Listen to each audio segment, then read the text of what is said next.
చాలా స్క్రూటినీ చేసి ఈయన ఎట్లా లీవులు పెట్టినాడు, ఏ ఊర్లో పని చేసినారు, ఆయన ఫైల్ అంతా ఏమేం పనులు చేసినాడు, ఆయన మొత్తం పొద్దున్నే ఎప్పుడు వస్తున్నాడు, మధ్యాహ్నం సాయంత్రం ఎప్పుడు పోతున్నాడు స్కూల్ నుంచి, అంతా రికార్డ్ ఆడి ఉంటుంది.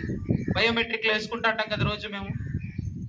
ఎంతమందిని డ్రాప్ అవుట్స్ చేర్పించినారు, ఎంతమందిని టీచర్లుగా మార్చినాడు, ఎంతమందిని హిందీ ప్రవేశ పరీక్షలు రాపించాడు, ఎంతమంది స్కౌట్ స్టార్ట్ చేశారు కదా అది ఎట్లా నడుస్తూ ఉంది, ఇన్ని పరిశీలించిన మీదట ఎంతో టెన్షన్తో మేము ఎదురు చూస్తూ ఉన్నాం. ప్రకటన 5వ తేదీ సెప్టెంబర్ 5వ తేదీ అవార్డు వస్తుంది అనుకుంటే అంతకు ముందు రోజును ఒక 2 రోజుల ముందరే ప్రకటించారు. వాళ్ళు టికెట్లు ఎట్లా బుక్ చేసుకొని పోయారు, ఎంత టెన్షన్తో పోయారో నేను అబ్జర్వ్ చేస్తూ ఉన్నా. ఉన్నట్టుండి రేపు విజయవాడకు పోవాలంటే ఈరోజు మధ్యాహ్నం చెప్పారు, మీరు సెలెక్ట్ అయ్యారు వచ్చేసేయండి. బస్సుల్లో దీంట్లో పట్టుకొని వాళ్ళు వెహికల్ మాట్లాడుకొని పోయి అక్కడ చాలా చక్కగా జరిగింది. రాష్ట్ర ముఖ్యమంత్రి చేతుల మీదుగా, రాష్ట్ర విద్యాశాఖ మంత్రి లోకేష్ గారి చేతుల మీదుగా, అనేక మంది విద్యా అధికారులు ఎంతో గొప్ప వాళ్ళ చేతుల మీదుగా సారు మన పాఠశాల నుంచి పోయింది సార్, మన దొద్దం నుంచి పోయింది సార్, కోగిరిలో ఎక్కువ రోజులు పనిచేసింది సార్ కి జాతీయ రాష్ట్ర ఉత్తమ ఉపాధ్యాయుడు అవార్డు వచ్చింది. నా నోట్ నుంచి ఎందుకో జాతీయ అని వచ్చింది కాబట్టి ఇంకా నెక్స్ట్ టార్గెట్ సార్ది అదే ఉన్నట్టుంది. సో సార్కి దానికి కూడా బెస్ట్ ఆఫ్ లక్ చెప్తూ పెద్దలు వచ్చారు కాబట్టి మనం పిల్లలు మీతో నాకు ఒక్క విషయం మాత్రం బాగా నచ్చింది. నేను అక్కడికి మాకు తెలిసిన వాళ్ళకి చెప్తూ అడిగాడు ఫ్రెండ్, సరే మీ ఫ్రెండ్కు రాష్ట్ర ఉత్తమ ఉపాధ్యాయుని అవార్డు వచ్చింది కదా ఎట్లా అంటే, నాకు అప్పుడే శివ సారు కొన్ని ఫోటోలు పంపించారు. ఈ టీంని నిజంగా సన్మానించదగిన టీమే వీళ్ళది, వాళ్ళందరూ వచ్చిందంటే నాకు చాలా ఆనందం అవు. మీరు ఈరోజు ఇక్కడ కూర్చుంటున్నారు కదా, దీని ఫోటోలు మీకు ఐఎఫ్పి ప్యానల్లో వేసి చూపిస్తా. అక్కడ ఉన్నప్పుడు ఫోటోలు రేకులు ఇప్పుడైతే పైన పెట్టుకున్నామే కొన్ని వేస్ట్ రేకులు, మనము ఆ రేకుల కింద బొక్కలు పడి నీళ్ళలో కారుతూ ఉంటే కింద బండలు కూడా లేని చోట వీళ్ళు చదువు చెప్పారు. ఆటి నుంచి ఊరి పెద్దలు మరియు ఉపాధ్యాయుల పట్టుదలతో ఆర్డిటి వాళ్ళు మంచి చల్లని పొద్దుల్లో వాళ్ళు తలుచుకోవాలి. 96 లక్షలు మనకు ఊరు పేరు తెలియని ఎక్కడో ఉన్న వాళ్ళు దాతలు ఇస్తే ఆ సారోళ్ళు ఎంతో కృషి చేసి ఈ స్థలాన్ని సేకరించి ఆ ఫోటోలకి ఈ ఫోటోలకు చూస్తే వీళ్ళు చేసినటువంటి ఈ ఊరికి చేసిన కృషి, ఈ టీం చేసినటువంటి కృషి క్లియర్గా ఆ 2 ఫోటోలు పెట్టాను నేను. పాత ఫోటో ఇరుకులో నీళ్లు కారుతా ఉండే ఫోటో సార్ పంపించింది, మళ్ళీ వీళ్ళు క్లీన్ చేపిస్తాడు. ఇప్పుడు శివరాం సారు నాకు కొన్ని ఫోటోలు మొన్న పంపించాడు, ఆయన ఏదో గూగుల్లో వచ్చిందంట అన్ని సందర్భానుసారంగా.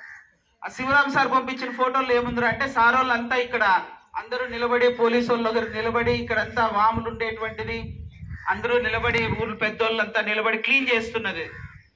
నెక్స్ట్ 3వ ఫోటో ఇది. ఇంత ఒక ట్రాన్స్ఫర్మేషన్ ఊరికే రాలే, ఇది ఇంత పక్కా బిల్డింగ్ ఎంతో మంది కృషి చేస్తే వచ్చింది. వాళ్ళందరికీ కృతజ్ఞతలు చెప్పుకుంటే మనకి ఇట్లాంటి అవకాశాలు ఎన్నో వస్తాయి.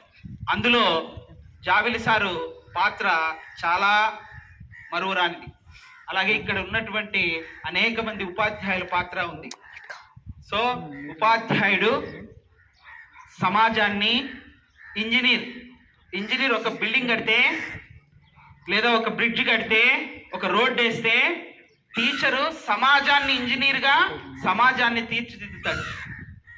సో అలాంటి ఉపాధ్యాయులందరినీ గౌరవించుకోవటం, సో కాబట్టి ఆయనతో కలిసి పనిచేసే అవకాశం రాయటం. నేను చాలామంది కవులను చూశాను నిజంగా. నా ఈ వయసులో 50 సంవత్సరాల వయసులో చిన్నప్పటి నుంచి ఆశావాది ప్రకాశరావు సార్ మా గురువుగా ఉన్నప్పటి దగ్గర నుంచి పెనకొండ లలిత కళా పరిషత్తులో జరుగుతున్నటువంటి అష్టావధానం దగ్గర నుంచి చూశాను. ఆ చిన్నప్పుడు మీ అంత టైంలోనే అష్టావధానంలో కూర్చొని చూసే అవకాశం మాకు దొరికింది, మీకు లేదు.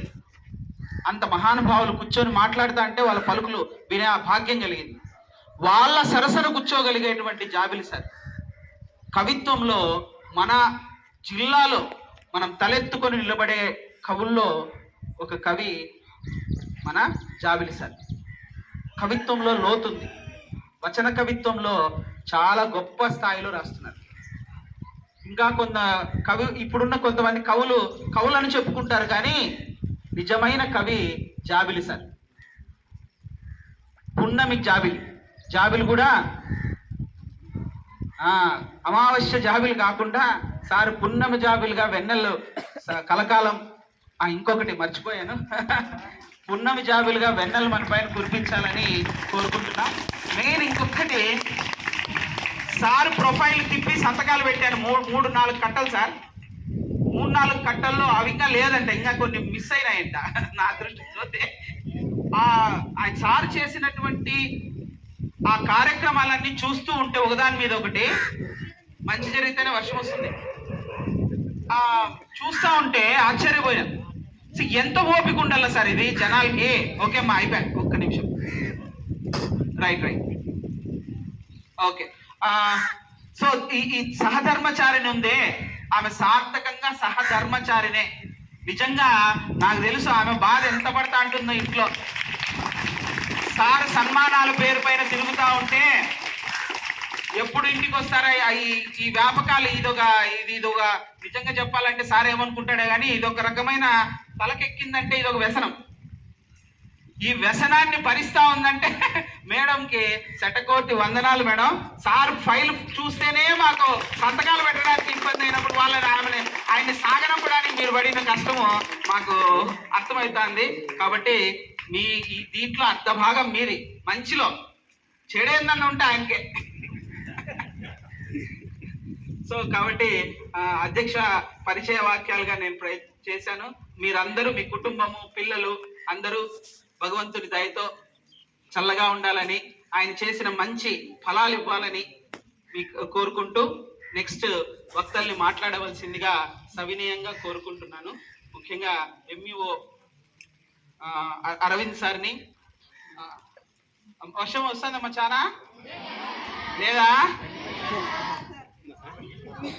సారు వీళ్ళ గురించి చెప్పాలా, మమ్మల్ని ఎవరిని గురూజీ అని పిలిచారు. వీళ్ళు సపరేట్ గా సార్ను మాత్రమే గురూజీ అంటారు, మమ్మల్ని సార్ అంటారు, గురువుగా గౌరవిస్తున్నారు. అంటే వెలుగును ప్రసాదించే వాళ్ళుగా.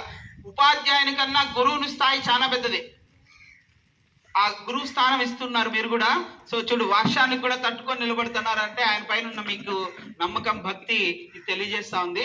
సో దయచేసి అరవింద్ సార్ గారిని మాట్లాడవలసిందిగా పాఠశాల తరఫున సవినయంగా కోరుకుంటున్నాం.